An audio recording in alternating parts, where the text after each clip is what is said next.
Welcome to job updates in Telugu YouTube channel. 1 week back ISRO నుంచి శ్రీహరికోటలో 140కి పైగా వేకెన్సీస్ని fill చేయడానికి notification వచ్చింది అని చెప్పి వీడియో చేయడం జరిగింది. ఆ వీడియోని చాలామంది కూడా చూశారు. ఇప్పటికే చాలామంది అప్లై కూడా చేసుకున్నారు. ఇప్పుడు ఇస్రో నుంచి మరొక నోటిఫికేషన్ మనకి రిలీజ్ అవ్వడం జరిగింది. ఇది స్పేస్ అప్లికేషన్ సెంటర్స్కి సంబంధించినటువంటి నోటిఫికేషన్. ఇది కూడా ఇస్రో కిందే వర్క్ చేయడం జరుగుతుంది. ఇండియన్ స్పేస్ రీసెర్చ్ ఆర్గనైజేషన్ కింద వర్క్ చేయడం జరుగుతుంది. సో ఈ నోటిఫికేషన్కి సంబంధించినటువంటి పూర్తి వివరాలు చూద్దాము. చాలామందికి ఇంకొక డౌట్ ఉంటుందేంటి అంటే అది 2 రకాల పోస్టులకి మేము అప్లై చేసుకోవచ్చా అని, 2 నోటిఫికేషన్లకి కూడా. 1 వీక్ బ్యాక్ ఇస్రో శ్రీహరికోట నుంచి ఆంధ్రప్రదేశ్ రాష్ట్రం తిరుపతి జిల్లాలో ఉన్నటువంటి శ్రీహరికోటకి సంబంధించిన నోటిఫికేషన్ అది సపరేటు, అండ్ ఇప్పుడు మీరు చూస్తున్నటువంటి నోటిఫికేషన్ ఇది సపరేట్ అన్నమాట. రెండింటికి కూడా మీకు క్వాలిఫికేషన్స్ ఉంటే సపరేట్ అప్లికేషన్స్ అనేవి చేసుకునే అవకాశం అయితే ఉంటుంది. ఈ నోటిఫికేషన్ ఇవాళే రిలీజ్ అవ్వడం జరిగింది. జస్ట్ కొద్దిసేపటి క్రితమే 24/10/2025 తేదీన ఈ నోటిఫికేషన్ అనేది మనకి విడుదల చేయడం జరిగింది. సో ఇందులో మనకి టెక్నీషియన్ గ్రూప్ సి అనే పోస్టులు ఉన్నాయి, మరికొన్ని పోస్టులు కూడా ఉన్నాయి. వాటికి సంబంధించి కూడా చెప్తాను. ఇందులో మొదటగా ఫిట్టర్ అనే జాబ్స్ 4 ఉన్నాయి. 10th తర్వాత ఎవరైతే ఐటీఐ కానీ లేదా ఎన్టీసీ నేషనల్ ట్రేడ్ సర్టిఫికేట్ కానీ లేదా ఎన్ఏసి కానీ ఎవరైతే ఫిట్టర్ ట్రేడ్లో కంప్లీట్ చేస్తుంటారో వాళ్ళు ఈ ఫిట్టర్ అనే జాబ్కి అప్లికేషన్ చేసుకోవచ్చు. అన్రిజర్వ్డ్ 2 పోస్టులు ఉన్నాయి. Economically weaker section 1 post, OBC category వాళ్ళకి 1 వేకెన్సీ ఇవ్వడం జరిగింది. ఎస్సీ ఎస్టీ వాళ్ళకి ఇక్కడ పోస్టులు లేవు, మరి మేము అప్లై చేసుకోవడానికి అవకాశం లేదా అని డౌట్ ఉంటే మీకు అన్రిజర్వ్డ్లో ఉన్నటువంటి ఈ పోస్టులకు పోటీ పడే అవకాశం అయితే ఉంటుంది. నెక్స్ట్ మిషనిస్ట్ అనే వేకెన్సీస్ 3 ఉన్నాయి. Unreserved 1, economically weaker section 1, ST category వాళ్ళకి 1 వేకెన్సీ ఇవ్వడం జరిగింది. ఐటీఐలో మిషనిస్ట్ చేసిన వాళ్ళు కానీ లేదా ఎన్టీసీ ఎన్ఈసీలో మిషనిస్ట్ చేసిన వాళ్ళు కానీ దీనికి అప్లై చేసుకోవచ్చు. నెక్స్ట్ ఎలక్ట్రానిక్ మెకానిక్ సంబంధించి 15 పోస్టులు ఉన్నాయి. Unreserved 6, economical weaker section 1, OBC 4, ST 3, SC కేటగిరీకి 1 వేకెన్సీ ఇవ్వడం జరిగింది. ఎవరైతే ఐటీఐలో ఎలక్ట్రానిక్స్ మెకానిక్ లేదా మెకానిక్ రేడియో లేదా రేడియో అండ్ టీవీ ఎవరైతే కంప్లీట్ చేస్తుంటారో వాళ్ళు అప్లై చేసుకునే అవకాశం అయితే ఉంటుంది. నెక్స్ట్ ల్యాబ్ అసిస్టెంట్ కెమికల్ ప్లాంట్కి సంబంధించి 2 పోస్టులు ఉన్నాయి. 10th తర్వాత ఐటీఐ కానీ ఎన్టీసీ కానీ ఎన్ఏసీ కానీ ల్యాబ్ అసిస్టెంట్ కెమికల్ ప్లాంట్లో చేసిన వాళ్ళు అప్లై చేసుకోవచ్చు. నెక్స్ట్ వేకెన్సీ వచ్చి మనకి ఐటీకి సంబంధించింది. ఇందులో మొత్తం 15 పోస్టులు ఉన్నాయి. Unreserved 6, economical weaker section 1, OBC 5, ST కేటగిరీకి 2, ఎస్సీ కేటగిరీకి 1 వేకెన్సీ ఇవ్వడం జరిగింది. 10th తర్వాత ఎవరైతే ఇన్ఫర్మేషన్ టెక్నాలజీ లేదా information and communication technology system maintenance లేదా information technology and electronic system మెయింటెనెన్స్లో ఐటీఐ కానీ ఎన్టీసీ కానీ ఎన్ఏసీ కానీ చేస్తుంటారో వాళ్ళు ఈ జాబ్కి అప్లికేషన్ చేసుకోవచ్చు. నెక్స్ట్ ఎలక్ట్రీషియన్ సంబంధించి 8 పోస్టులు ఉన్నాయి. ఎలక్ట్రీషియన్ ట్రేడ్లో ఐటీఐ లేదా ఎన్టీసీ లేదా ఎన్ఏసీ చేసిన వాళ్ళు అప్లై చేసుకోవచ్చు. రిఫ్రిజిరేషన్ అండ్ ఎయిర్ కండిషనింగ్ సంబంధించి 7 పోస్టులు ఉన్నాయి.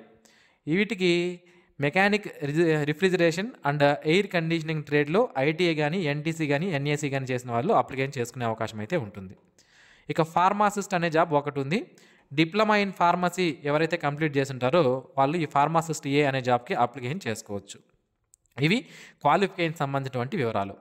ఇక శాలరీ విషయానికి వస్తే పే లెవెల్ 3 ద్వారా 21,700 రూపాయల బేసిక్ పే అనేది ఉంది. ఇతర అలవెన్సెస్ అన్నీ కూడా కలుపుకుంటే స్టార్టింగ్లో మనకి నియర్లీ 50,000 వరకు శాలరీ అనేది రావడం జరుగుతుందన్నమాట.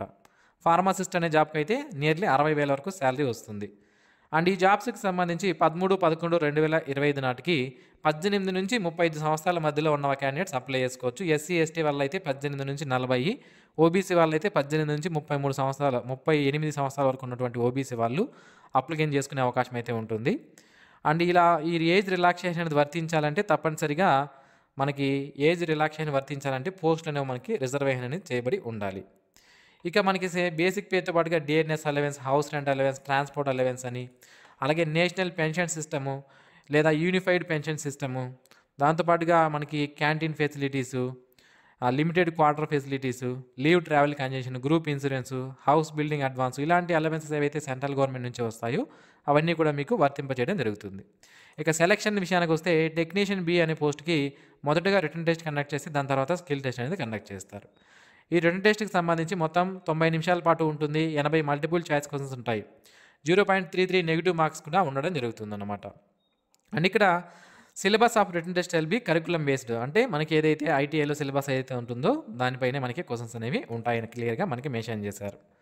అండ్ సిలబస్ కావాలంటే మనకి ఈ లింక్లో ఉంటుంది అంటున్నారు. ఈ లింక్ దీన్ని కూడా నేను వీడియో కింద డిస్క్రిప్షన్లో ఇస్తాను. ఈ నోటిఫికేషన్లో కూడా మనకి అవైలబుల్గా ఉంది.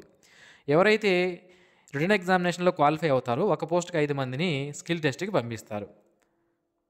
ఇక మినిమం క్వాలిఫై అవ్వాలంటే రిటన్ ఎగ్జామినేషన్లో అన్రిజర్వ్డ్ క్యాండిడేట్స్ రిటన్ ఎగ్జామినేషన్లో 80 మార్కులకు గాను 32 మార్కులు తెచ్చుకోవాలి. స్కిల్ టెస్ట్లో 100కు గాను 50 మార్కులు తెచ్చుకోవాలి.